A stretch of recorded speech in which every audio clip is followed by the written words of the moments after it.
Yeah, so Joel, I'm 47 years of age. Worked for 20 years in what I'd call corporate retail, lots of different companies. Worked for Shell, I worked for Caltex, a lot of stuff in the fuel industry. Worked for United for a short period of time, for Coles. I was general manager at Kathmandu for 4.5 to 5 years, head of retail and apparel company. So lots of different things before I made my way to Jims Group. Look, Joel, I was very lucky enough to work for Jim personally for 2.5 years in the head office team as the general manager of operations and sales. It was just a wonderful opportunity for me to stand back and look at the brand. I think the brand really resonates. The Mowing brand, over 2,000 franchisees. I'm not super creative, so I toyed with the idea of building a division from the ground up, but I wanted something with huge brand recognition, and look, there is nothing bigger than the mowing division. I started in my role as franchisor in around February 2021, so I've been at it now for about 3 years. We've really built the region.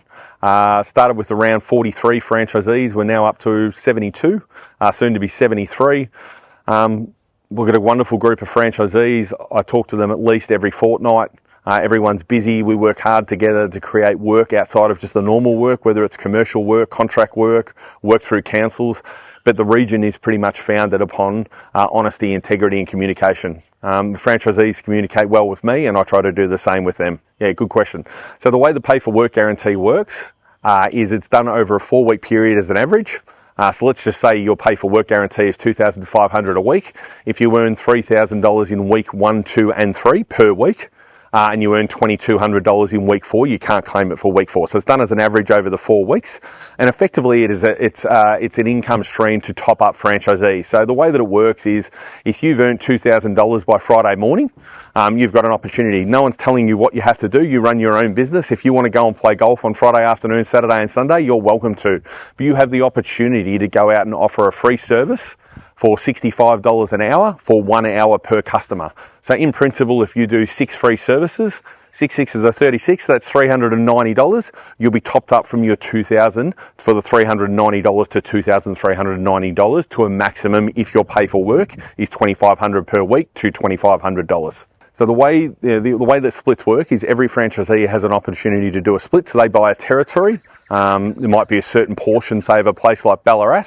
Once they've built it up to a certain level, they have the opportunity to approach their franchisor. They'll sit down with their franchisor and they can either do a client sale, which is just clients, and franchisees get 100% of the income from those client sales if it's just a specific client sale. But if they want to sell part of their territory and clients, that is referred to as a split, and the franchisee gets 80% of that income and the franchisor assists them with making that sale. It gives franchisees an opportunity to make back a significant portion of their upfront costs during their journey. And we've got franchisees across the business that sometimes have sold 2, 3 and 4 splits. So there is contract work available. It differs by region, but I can only talk to Western Victoria. So yes, we have built relationships with different councils like Mildura Council, Warrnambool Council. We operate through private companies like Gen U, which is aged care. I work closely with Ben Ward down in Geelong, who manages a company called Integrated Living, where we get a significant amount of work through them. And then I also manage a commercial company. I do work across multiple divisions, not just the mowing division, and that brings in significant income, and we just hand that work out as we see fit to franchisees. So what makes a good franchisee? Someone who's proactive, accept the fact that you are running your own business and that business is solely reliant on you. There is no one else in the team. In my business, there is me personally. There's nobody else to support me. So you have to be proactive if you're going to run your own business.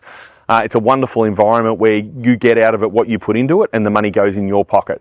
It's flexible if you've got family and children. It gives you a wonderful work-life balance if you're a franchisee. You have to be honest, have good integrity. You have to have wonderful communication skills as a franchisee. Again, how you relate to your clients, how you engage with your clients, simple things like leaving the business cards, doing a few little extras for them, that will help you build your business over time. So really strong communication skills. You have to be realistic. You're not going to make $1 million in your first year. I'll be honest, that's how I see things. So if you come in and you are patient and you want to grow a business and build a business, you can build a wonderful business over a short to medium period of time. Look, there is always going to be a market for independents. I look after places like Shepparton, Bendigo, Ballarat, Mildura, Warrnambool. There's always going to be a market for independents. It suits certain people who probably want to have a smaller business and just do things as they see fit when they want. Look, the beauty of Jims, as I said, is there is over 2,000 franchisees in the mowing division. It's a nationally recognised brand. People believe in it. People support it. It's been around for circa 40 years now. And it's just wonderful strength. If you want to go to do commercial work, e.g. like councils or commercial work with retailers, to simply have the strength of Jims brand behind you and knowing those clients, knowing that you're police checked and you've got insurance and that you have the strength of the brand behind you, is second to none. Again, I can only talk to my region, but yes, we support people. We had a gentleman in my group that had a medical episode pre-Christmas, and everyone in the town got behind him within the group and made sure that his clients were looked after. So yes, that can certainly happen. Yeah, so the focus for me is that we have regional meetings. So we have at least 8 regional meetings a year, given the complexity in my region and the geographic span. A lot of those are done largely through Zoom. We do have catch-ups as group individually. So I might go to Bendigo and have a catch-up with the Bendigo guys, and I might go to Ballarat and have a catch-up with the Ballarat guys, but that's secondary to the regional meetings. There's a good training program. Once the training's finished on site for new franchisees, there is a 10 to 13 week training program that new franchisees will undertake as well. And just as I said, under the franchise model, we need to communicate with our franchisees once a month.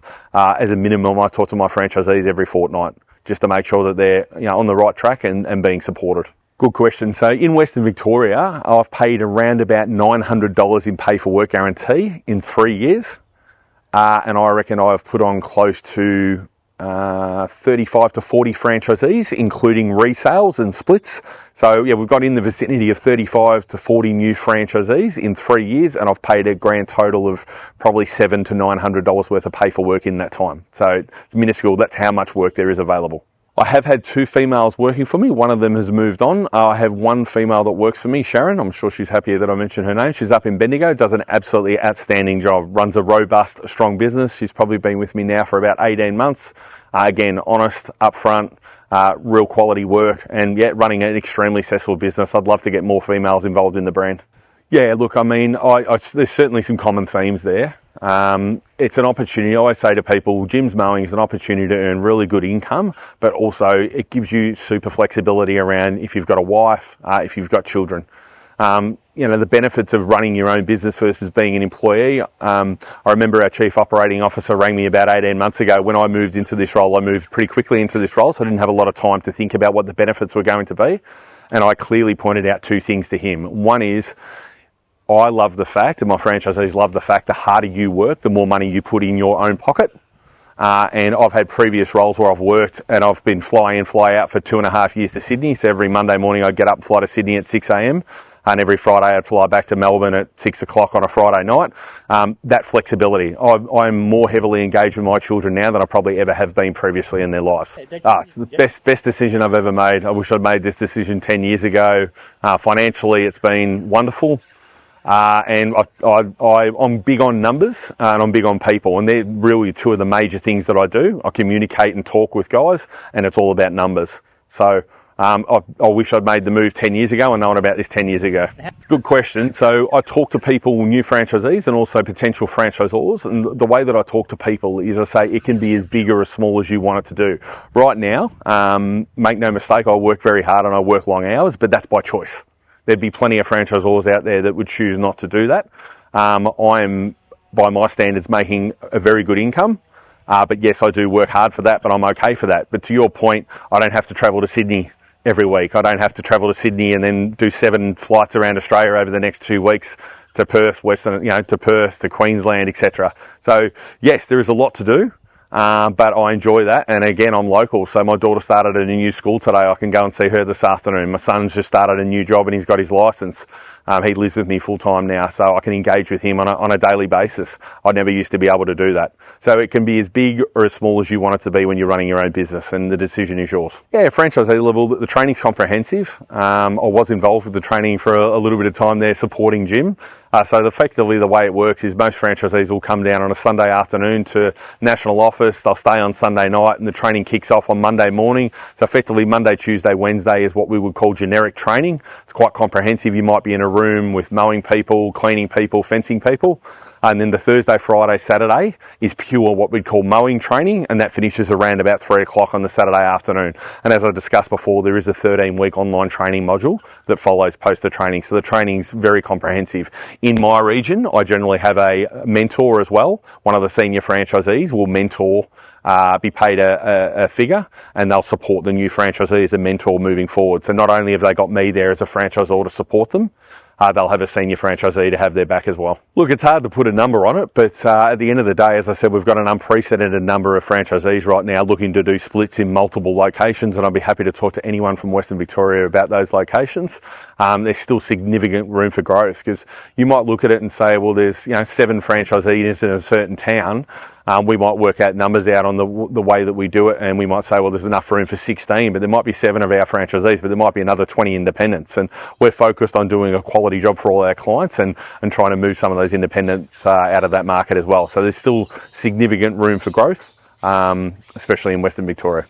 Well, I think at the end of the day, you have to do what you say. Always do your quotes in writing, so the franchisee and the client are clear about what they're doing, and whether it's edging, mulching, etc., just doing those little extras. But a lot of the time, it's actually about how you communicate with the client post the job. So if you can communicate well with the client, make sure that they're happy, leave some business cards, and you want to show that that client that you're there as a manager for their entire outdoor area, not just there to mow their lawns.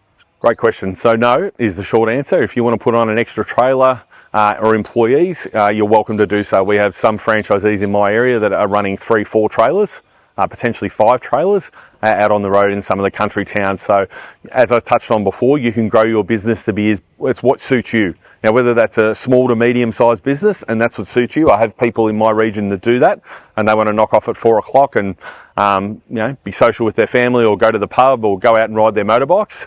But I have guys in my region that work from, especially over the busier period between the start of daylight savings, they might work from dawn to dusk 6 days a week, and they've got multiple trailers out on the road. So again, it's all about personally what's right for you, but there is no additional cost to do that.